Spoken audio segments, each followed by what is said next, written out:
जनाब मालिक का पूरा नाम मालिक बिन हारिस नखई था। आपके दो फर्जंद इसहाक बिन मालिक और इब्राहिम बिन मालिक थे। आप यमन में पैदा हुए और आपका ताल्लुक़ यमन के नखई कबीले से था। आप नहायत ही बहादुर और जंगजू इंसान थे। आप इमाम अली अलैहिस्सलाम के असहाब और लश्कर के कमांडरों में से थे। आपकी तारीख़ विलादत के बारे में कोई मालूमात तारीख़ में नहीं मिलती, लेकिन इस बात में कोई शक नहीं कि आप यमन में पले बढ़े और सन 11 या 12 हिजरी में यमन से कूफा हिजरत करके आए। आप बहुत सी जंगों में, जिसमें जंग सिफ़ीन, जंग जमल और जंग यरमूक में शिरकत की। आप जंग यरमूक में बहुत बहादुरी से लड़े और दुश्मन के 13 लोगों को वासिल जहन्नुम किया और कई लोगों को ज़ख्मी किया। इसी जंग के दौरान आपकी आंख में एक तीर लगा और आप एक आंख से महरूम हो गए, जिसकी वजह से आपको मालिक अश्तर कहा जाने लगा।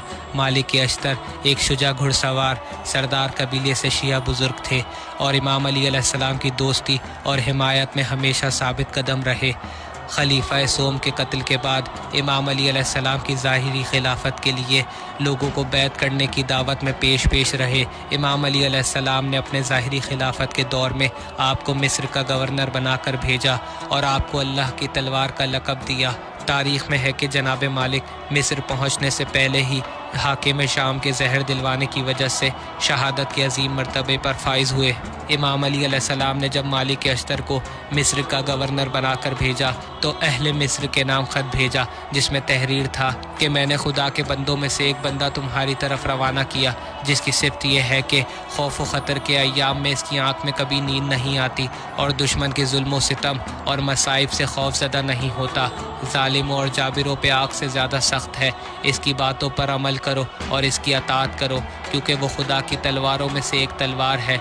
वो अगर तुम्हें कूच करने का हुक्म दे तो तुम कूच करना, और अगर क़याम करने का हुक्म दे तो क़याम करना, क्योंकि अगर ये कोई इक़दाम अमल में लाता है तो वो हमारे हुक्म से है। मैंने तुम्हारे हवाले से अपने ऊपर इसको तरजीह दी है, क्योंकि तुम्हारे बारे में इसके खुलूस और तुम्हारे दुश्मनों के मुकाबले में इसकी सरसख्ती से आगाह हूँ। बस जब मालिक अश्तर की शहादत की ख़बर इमाम अली अलैहिस्सलाम तक पहुँची तो आप अलैहिस्सलाम ने फरमाया, मालिक भी क्या शख्स था। खुदा की कसम, अगर वो पहाड़ होता तो एक कोहे बुलंद होता, और अगर वो पत्थर होता तो एक संगे गिरा होता। ना कोई सिमत इसकी बुलंदी तक पहुँच सकती और ना कोई परिंदा वहाँ पर मार सकता। और फरमाया, खुदा मालिक पर अपनी रहमत नाजिल फरमा। वो मेरे लिए ऐसा था जैसे मैं रसूल अल्लाह के लिए। अमीर शाम ने मालिक अश्तर की शहादत के बाद खुश होकर लोगों से कहा, अली के 2 बाजू थे, एक अम्मार बिन यासिर जिसको सिफ़ीन में कता किया और दूसरा मालिक जिसको आज कता किया।